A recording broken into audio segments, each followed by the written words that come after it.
Assalamualaikum warahmatullahi wabarakatuh. Jumpa lagi dengan saya Putra Ngujung guys. Kali ini saya akan membahas tentang kapal selam. Pernah kepikiran nggak guys, kenapa kapal selam itu tidak mengeluarkan gelembung-gelembung saat dia masuk ke dalam lautan? Pasti pernah kepikiran kan? Kita ulas seperti apa kelebihan kapal selam. Ikuti terus perjalananku kali ini. Jika berat menerjemahkan harta, maka ringankanlah tangan untuk bersedekah. Klik like, komen, share, dan subscribe.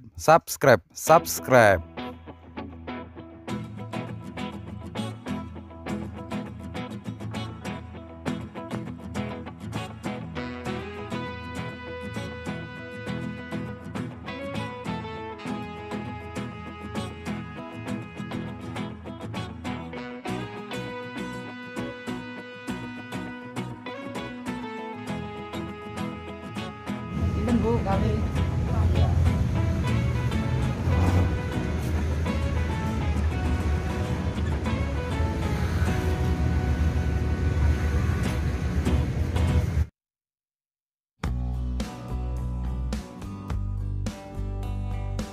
Oke guys, sekarang kita mulai memasuki monumen kapal selam. Kita review seperti apa dalamnya. Let's go.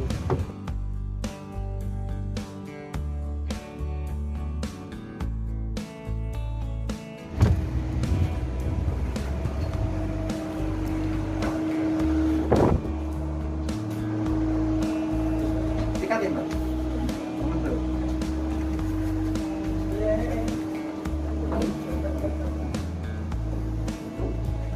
Pintu masuk keluar ABK, pintu masuk memasukkan pengeluaran torpedo.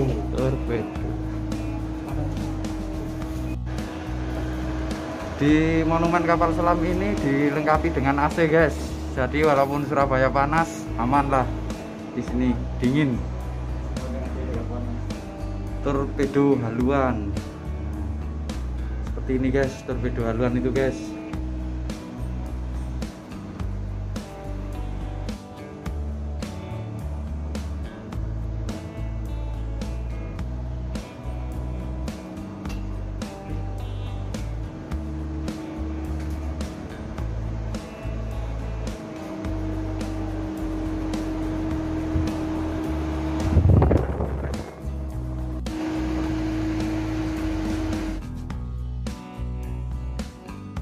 Sebelumnya kita perkenalkan dulu pejabat-pejabat Komandan KRI Pasopati 410 ini guys. Berawal dari sini guys, dari Kapten Laut Praja Joko Sudirjo, menjabat 1962 sampai 1965. Lalu Mayor Laut Susanto menjabat 65 sampai 68. Terus Kapten Laut Ontong S menjabat 68 sampai 72 dan seterusnya. Ini ada yang kayak Belanda ya guys ya, kayak orang Belanda ini. Tapi Letkol Suprayitno 10, 11, 12, 13, 14. Ada 14 mulai dari tahun 1962 sampai 1989 Mayor Laut. Dan ini ada bed untuk tidur kru awak kapal ini guys. Awak kapal awak kapal. Tapi bukan, maksudnya awak kapal itu kru guys, bukan awak kapal. Nah, di sini ada ruang komandan. Ruang komandan itu seperti ini guys. Nah, ini komandan Kapten Laut Jasin Sudirjo 62 sampai 65.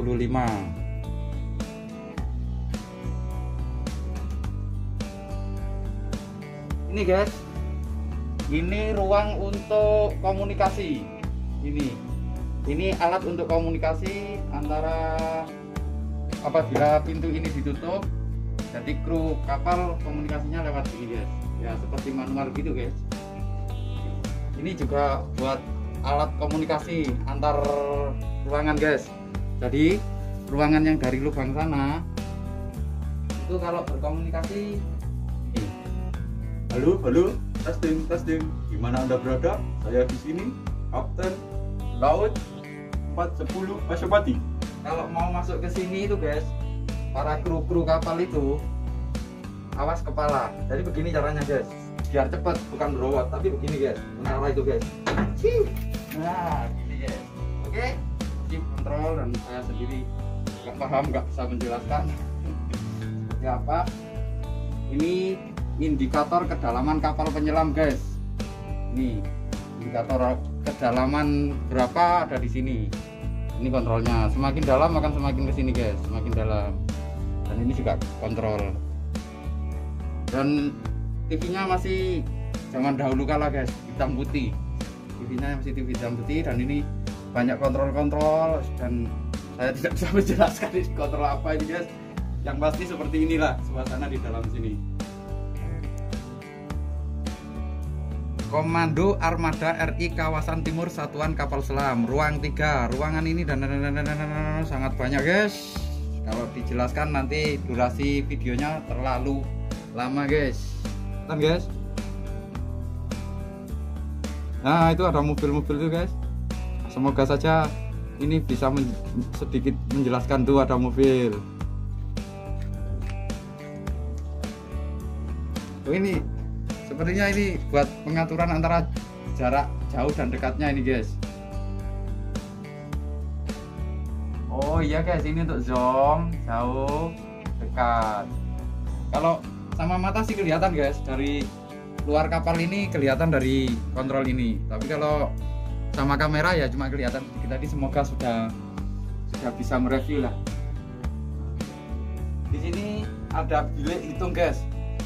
TASL, entah ini bilik hitung apa, saya juga nggak paham, tapi kondisinya seperti inilah. Ini tulisannya bilik hitung. Dan ini juga ada giro kompas, nah biar nggak kesasar, timur ke barat, selatan ke utara, biar nggak kesasar pakai ini guys, giro kompas ini guys. Dan ini yang saya perlu ini guys, ini antena radar navigasi. Jadi radarnya itu ini guys, radar pesawat itu ada. Mungkin di tengah-tengah belum ya? Oh belum guys, masih jauh. Kita masuk ke ruang sonar. Apa itu sonar? Nggak tahu. Yang penting saya kasih tahu ruang sonar itu seperti ini. Nah, sonar untuk mendeteksi objek lain yang berada di sekitar kapal pada saat kapal menyelam melalui gelombang suara yang dipantulkan. Dari sinilah guys. Sonar roomnya keluarnya dari sini.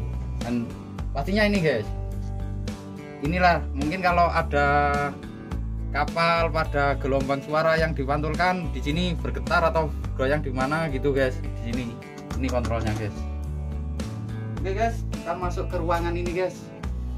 Ini nggak tahu ini ruangan apa ya guys, nggak ada nggak ada tulisannya guys. Pokoknya ruangannya kayak gini lah rek. Pokoknya kita memasuki ruangan yang ketiga, dan ini pertama kali satu, ini kedua, dan ini pintu lubang yang kedua, berarti ruangan yang ketiga.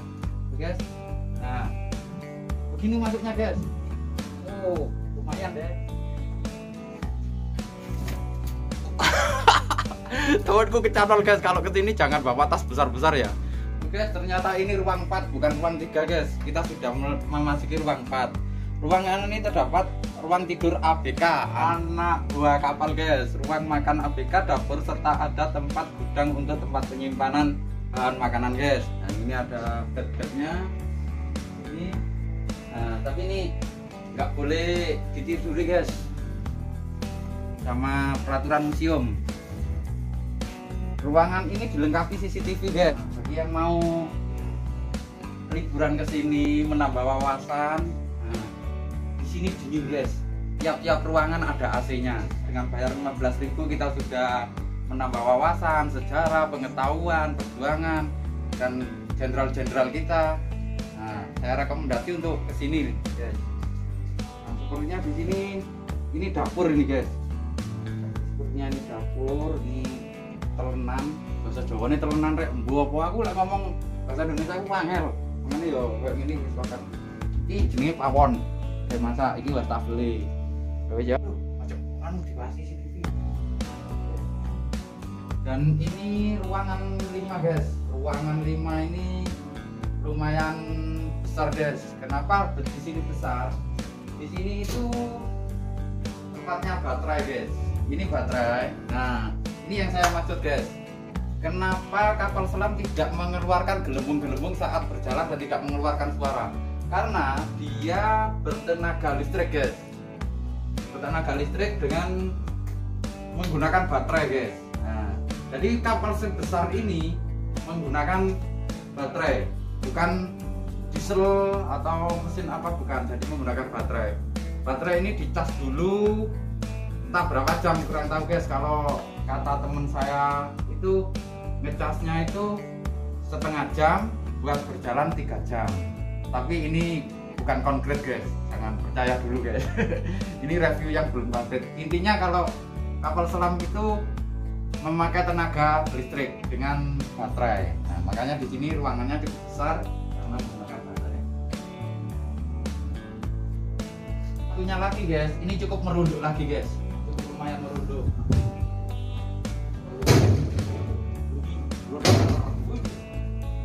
Sekarang kita sudah ada di ruangan 6 guys. Perlu dibaca nggak guys? Tapi banyak guys, menambah durasi semakin panjang nanti guys. Ruangan 6 ini adalah ruangan listrik di mana terdapat 2 buah motor listrik generator pokok untuk menggerakkan baling-baling atau pengisian baterai. Ini guys. Dan inilah generatornya untuk pengisian baterai, ngecas, dan sebagai motor pendorong pokok pada waktu kapal sedang menyelam dengan kecepatan 13 knot, 1 knot 1,8 km per jam.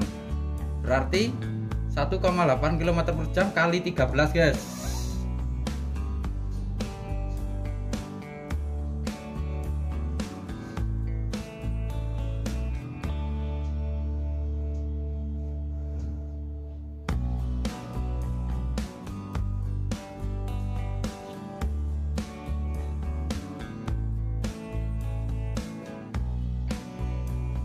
Ini motor ekonomi sebagai mesin motor atau pendorong yang digunakan untuk menghindari deteksi sonar kapal lawan dengan kecepatan 2-3 knot. Jadi untuk menghindari sonar kapal lain, kecepatan kapal selam ini harus hanya di kecepatan 2-3 knot guys.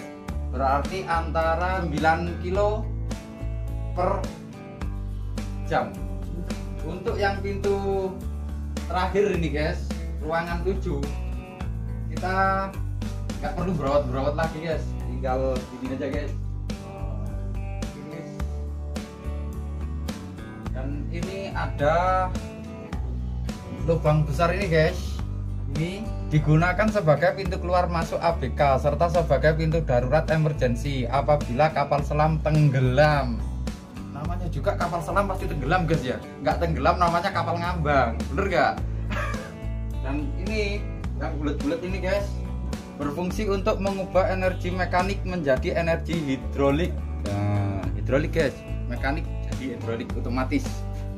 Dan ini ruang torpedo buritan guys, ruang torpedo buritan. Dan ini untuk peluncur torpedo, berfungsi untuk meluncurkan torpedo menuju sasaran tembak torpedo. Ini yang 6, ini seperti ini guys. Nah, peluncurnya seperti ini guys. Ini buat gitu gerakan mungkin bisa masuk. Yang ini sudah kosong guys. Oh, ini mungkin torpedonya bang ini ya guys. Kayak ini bro. Kali ini saya membuat konten kali ini saya ketemu sahabat saya lama dulu guys, sekitar 5 tahun yang lalu. Namanya Aris Nadatul Ulama, Aris NU. Ya. Aris apa? Itulah review kapal selam. Setidaknya bisa menambah wawasan kita lah guys. Seperti apa sih, penasaran kan kapal selam? Tanpa direview pasti semuanya penasaran. Tapi sekarang kan sudah tahu seperti apa itu kapal selam. Oke, terima kasih. Kita keluar dulu.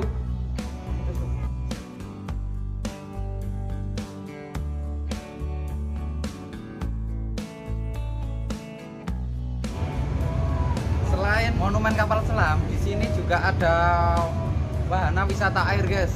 Dan di sini kak, sungai ini biasanya buat boot-boot itu guys. Sekarang sebelum kita membahas tentang wahana air, kita ke video lama dulu. Seperti apa itu monumen kapal selam videonya? Oke guys.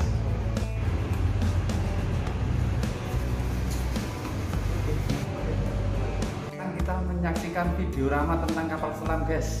Seperti di anu guys, apa itu jadi Biskop. bioskop.